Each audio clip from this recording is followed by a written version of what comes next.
Alhamdulillah kita sudah di bulan Sya'ban, bulannya Rasulullah sallallahu alaihi wasallam. Rasul berdoa kalau sudah masuk bulan Rajab, Allahumma barik lana fi Rajab wa Sya'ban wa ballighna Ramadan.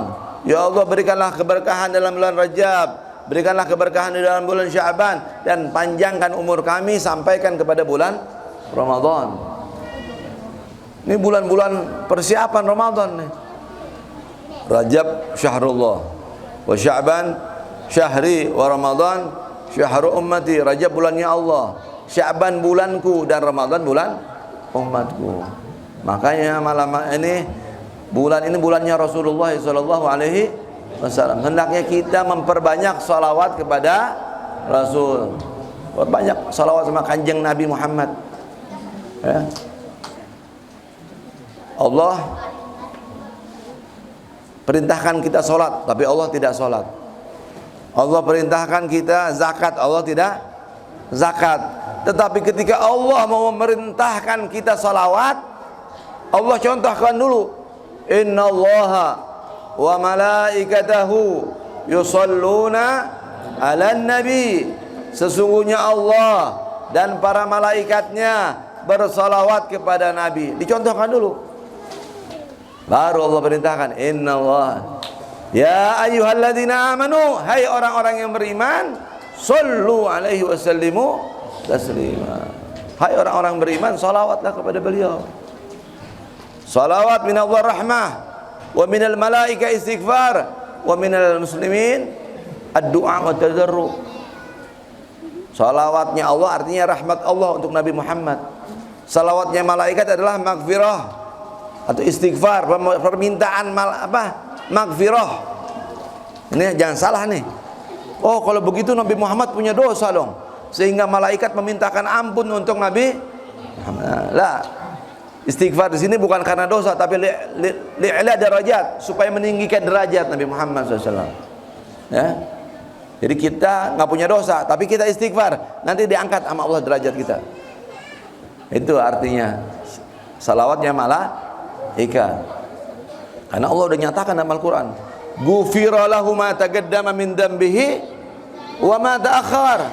Allah telah mengampuni dosa yang lalu dan akan datang. Kalau ada, ini tidak ada. Allahumma shalli ala Muhammad. Nah, sedangkan kita, salawat kita adalah apa? Tadarru, doa, mohon ya Allah berikan rahmat kepada Nabi Muhammad. Ya. Nabi Muhammad orang suci, bersih. Kita doain. Kita yang kotor ngedoain sama orang yang suci. Kira-kira harusnya yang didoain kita apa Nabi Muhammad? So, kalau pakai akal, kita yang harus doain nih. Kita yang penuh dosa, penuh kotoran, ya. Tapi ini perintah Allah, ya.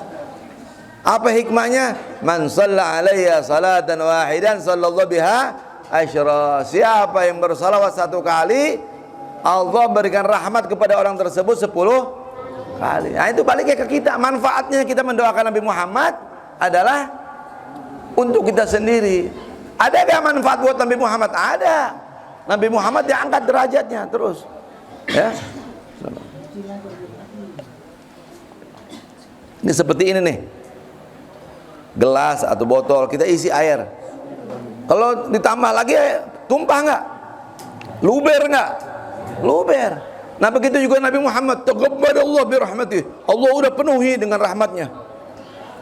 Udah full rahmat Nabi Muhammad. Bahkan Allah nyatakan, wa ma arsalnaka illa rahmatan lil alamin. Aku tidak mengutus engkau ya Muhammad kecuali lambang kasih sayang, rahmat Allah yang sesungguhnya, yaitu Nabi Muhammad sallallahu alaihi wasallam. Full. Ditambah lagi, nih tumpah. Tumpahnya buat siapa? Buat kita orang ini. Balik kepada diri kita sendiri. Al-Habib Ahmad bin Hasan Attas, seorang ulama besar, itu 1 dibalas 10 itu katanya bagi orang yang salawatnya nggak khusyuk, bagi yang baca salawatnya nggak paham.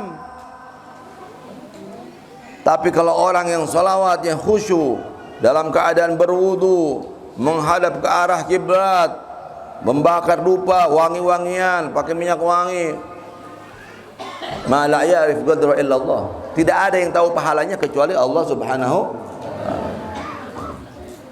wa kullu amal baina raddi wal qabul, dan semua amal antara diterima dan ditolak. Kita punya sholat belum tentu diterima, kita punya puasa belum tentu diterima, baca Quran yang kita belum tentu diterima, termasuk zikir belum, kecuali apa? Salawat kepada Nabi Muhammad sallallahu alaihi, pakai tasbih besar-besar, sengaja pamer, riya. Allahumma sholli ala Muhammad wa ala ali sayyidina Muhammad, Allahumma sholli Muhammadin wa alihi wasallam, Allahumma, hatta riya diterima.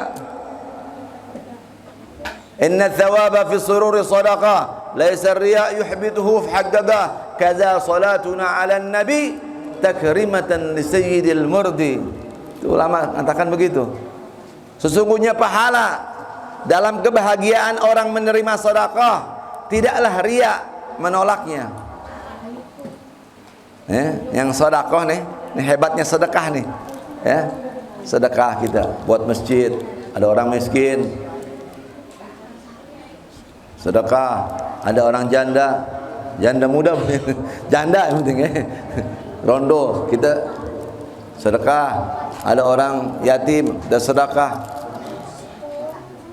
Pamer diterima nggak sama Allah? Riya diterima nggak sama Allah? Asalnya nggak diterima, aslinya nggak diterima. Tetapi ketika yang menerima ini simore, gembira, senang, inna thawaba fis sururi, sesungguhnya pahala dalam kebahagiaan orang menerima sedekah.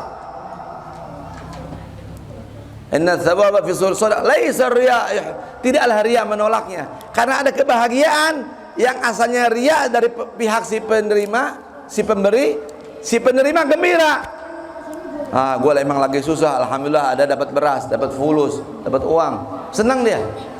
Kegembiraan itulah yang menyebabkan sedekah yang riya tadi diterima. Itu. Jadi idkhulus surur luar biasa, pahalanya menyenangkan hati orang itu paling luar biasa. Idkhulus surur ala qalbil mu'min sedekah, bahkan menyenangkan hati seorang mukmin adalah sedekah. Kalau sedekah yang menyenangkan, yang ada unsur riya aja diterima, apalagi ikhlas. Nabi nyatakan dalam sebuah hadis, shadaqatus sir tudfi ghadabar rabb. Sedekah sembunyi-sembunyi itu memadamkan kemarahan Allah. Kalau kita udah banyak dosa, ya, nauzubillah, seandainya berzina, seandainya maksiat atau judi atau bunuh orang, Allah murka sama orang seperti itu. Kenapa? Ya, perlakuan yang tidak bagus. Bagaimana supaya Allah tidak marah? Kita sembunyi-sembunyi sedekah, jangan sampai ketahuan. Dulu saya punya dato Al-Imam Ali Zainal Abidin bin Husain bin Ali. Itu kalau sudah malam datang, beliau bawa itu gandum, korma di rumahnya orang-orang miskin.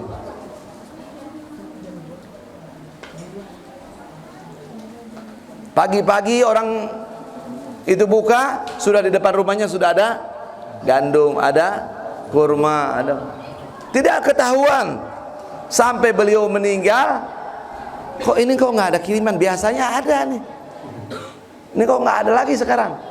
Ternyata diteliti, ternyata Ali Zainal Abidin. Begitu juga Syekh Abu Bakar bin Salim.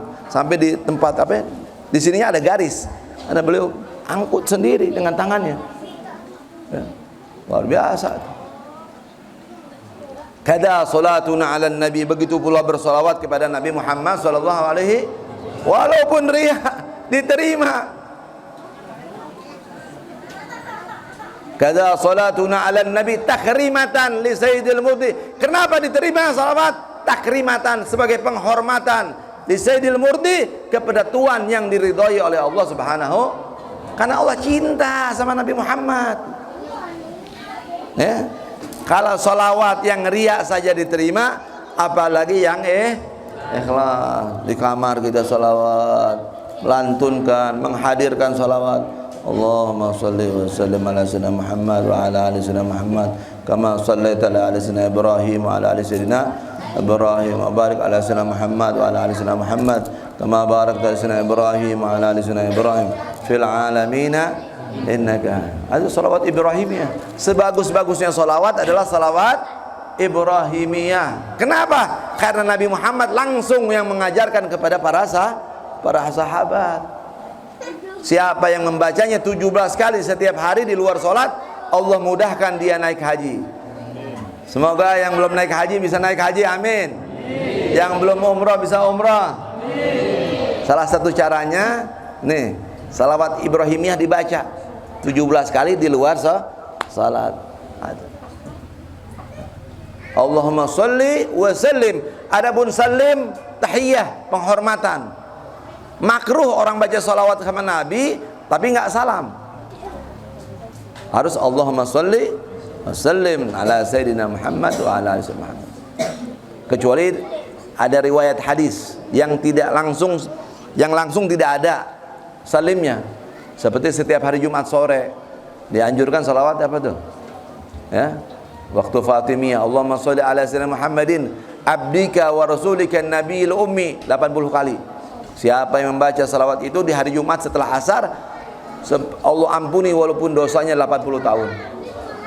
80 kali. Allahumma sholli ala sayyidina Muhammadin abdika wa rasulika nabi. Itu enggak ada wasalimnya. Ya, nanti di dalam kitab Bejuri dijelaskan lagi. Kecuali kalau ziarah sama Rasul, nggak usah pakai salawat lagi, langsung assalamualaikum ya Rasulullah, assalamualaikum ya Sayyidina Abu Bakar, ya. Tapi di luar itu salawat dan salam harus berteman. Sholli wa sallim.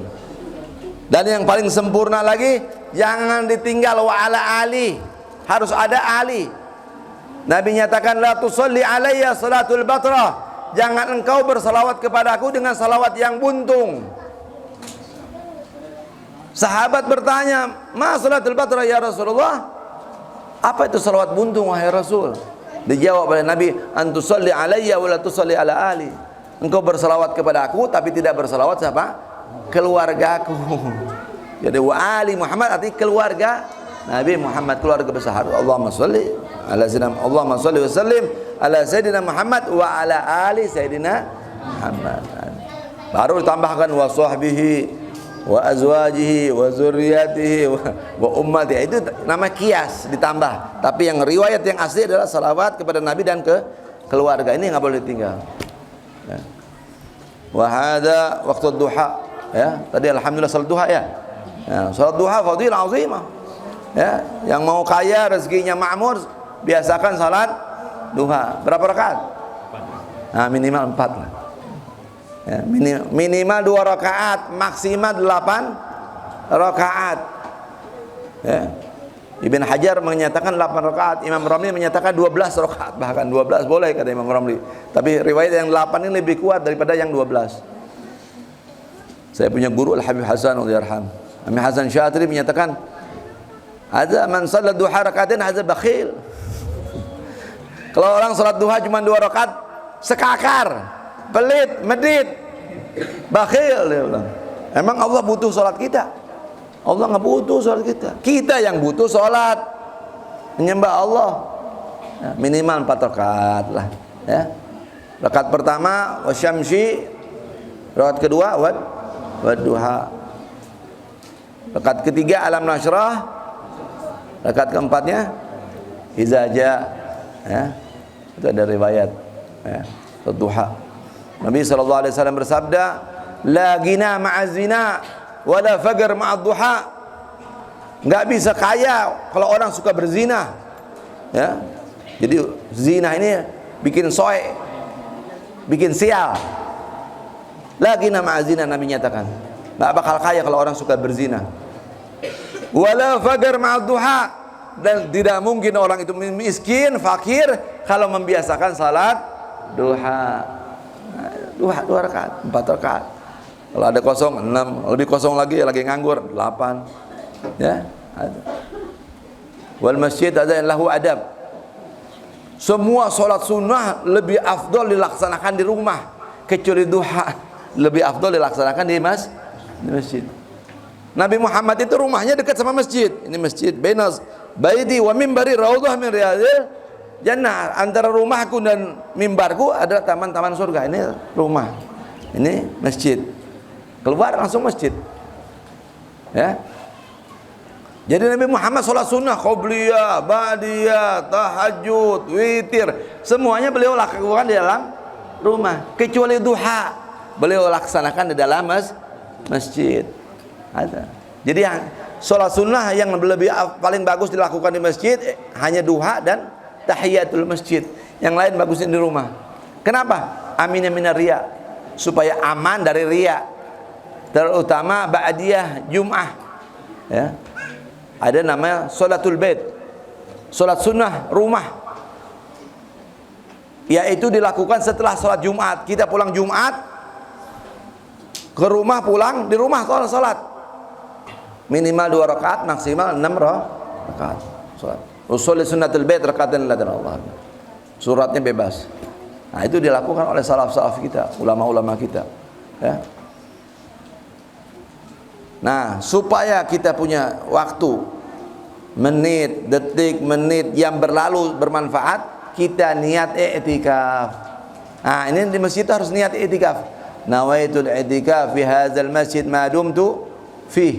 Tulis tuh nanti. Ada Masjid Al-Khairat tuh ya, saya baca kemarin. Supaya orang ingat setiap masuk masjid niat i'tikaf. Bahkan ulama-ulama bukan hanya niat sunnah i'tikaf, tapi mereka menazarkan. Tahu nazar, Pak?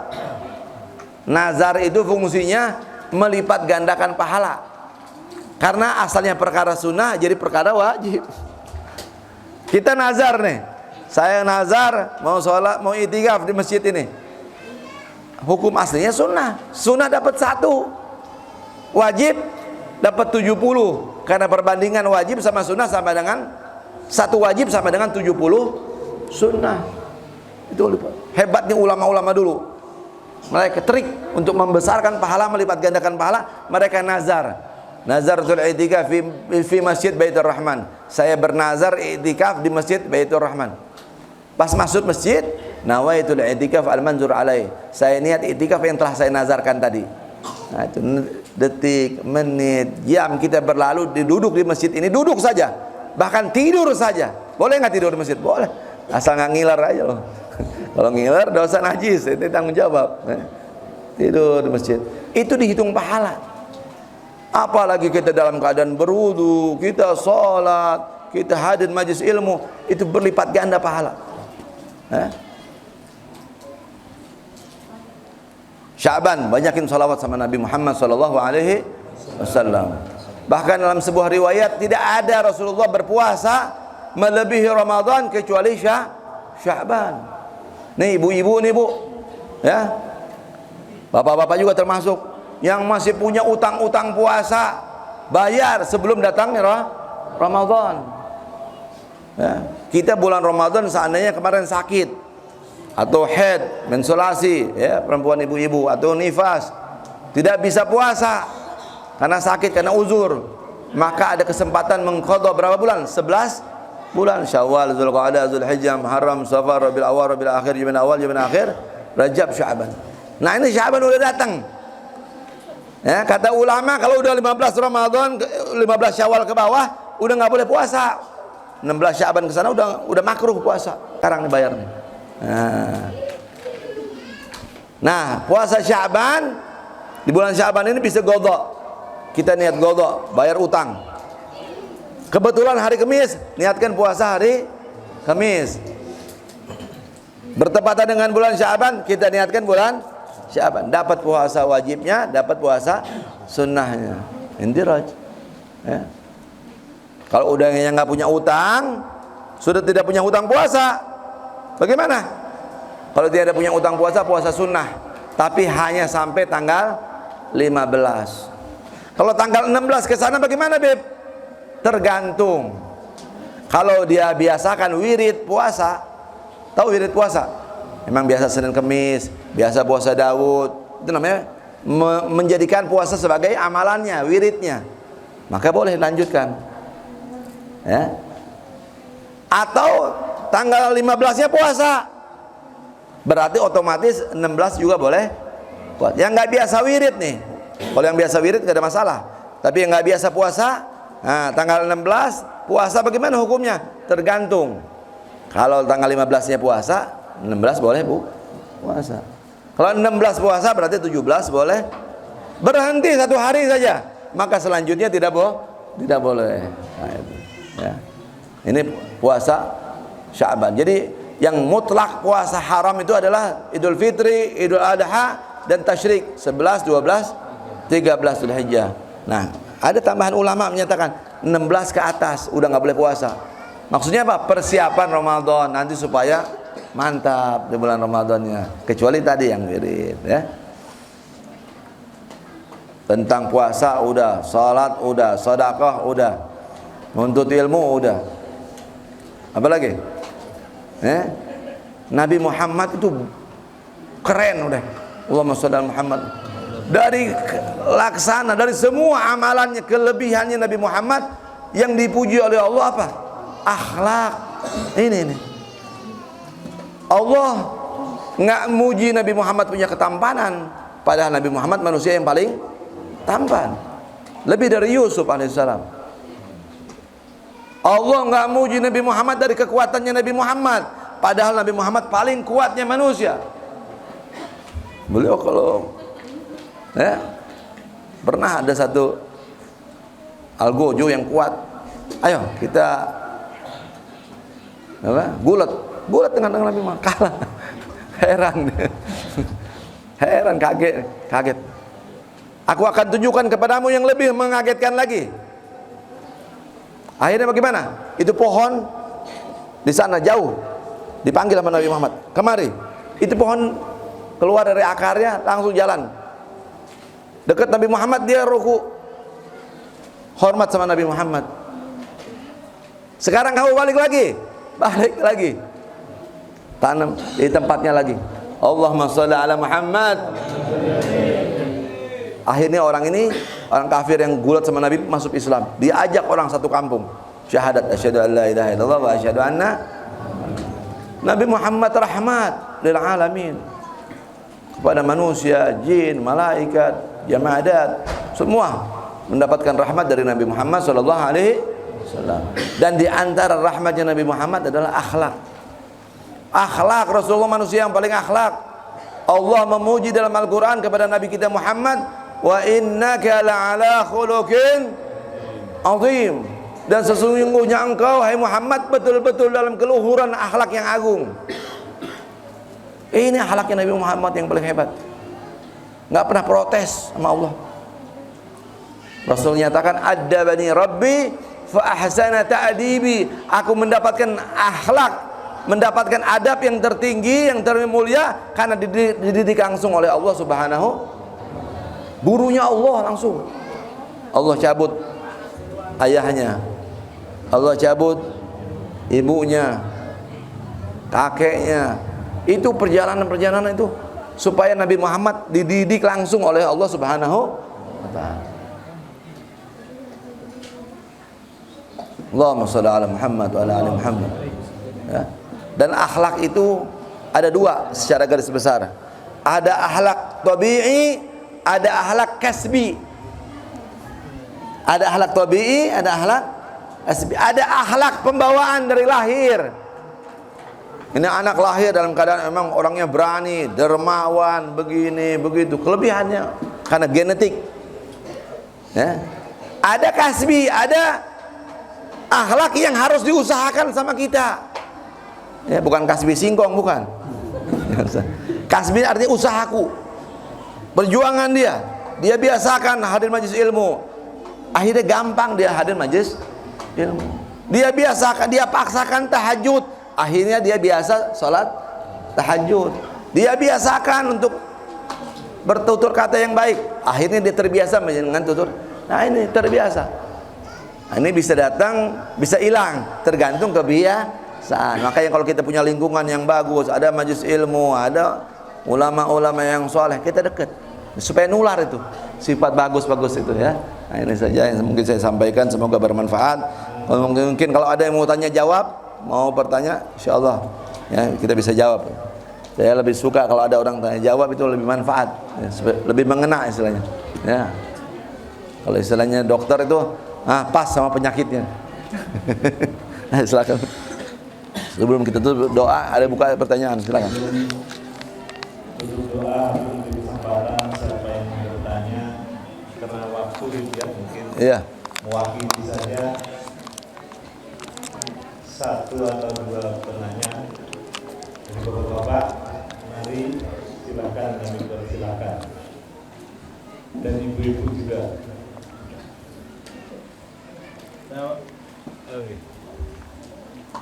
Silakan.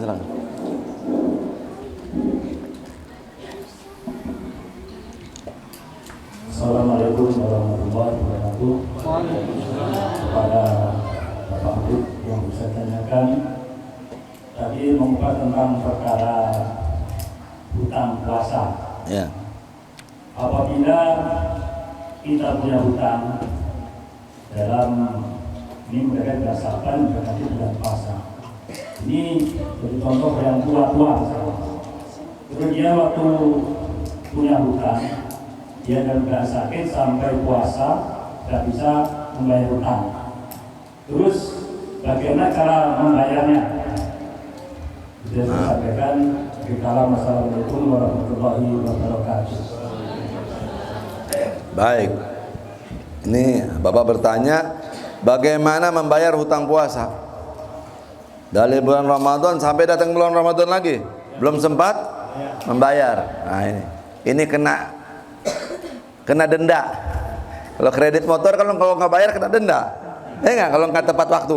Begitu juga bayar puasa. Dikasih kesempatan 11 bulan.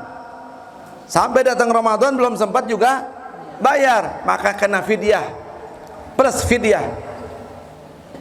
Fidyah itu apa? 1 mud. Ya, kira-kira 1 liter beras, 3/4 liter sebenarnya, nggak sampai 1 liter. Kalau dilebihkan lebih bagus. Ya, 1 liter atau 1 kilo. Itu 1 tahun, 1 Ramadan. Kalau 2 Ramadan belum bisa bayar lagi, dendanya 2 liter per hari ya. Kalau punya utangnya 7 hari berarti 7 liter. Kalau punya utangnya 20 hari 20 liter dan selanjutnya seperti itu. 2 tahun kali 2 kali 3 tahun belum bayar 3. 4 tahun 4 kali lagi. Tinggal dikalikan saja.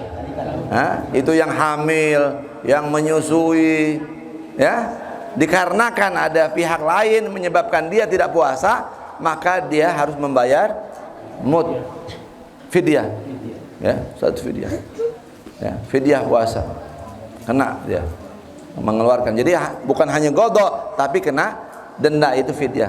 Bagus nih pertanyaan, Bapak udah tahu sebenarnya, cuma mancing buat saya yang lain supaya paham nih. Mabruk. Ada lagi yang lain? Boleh. Silakan.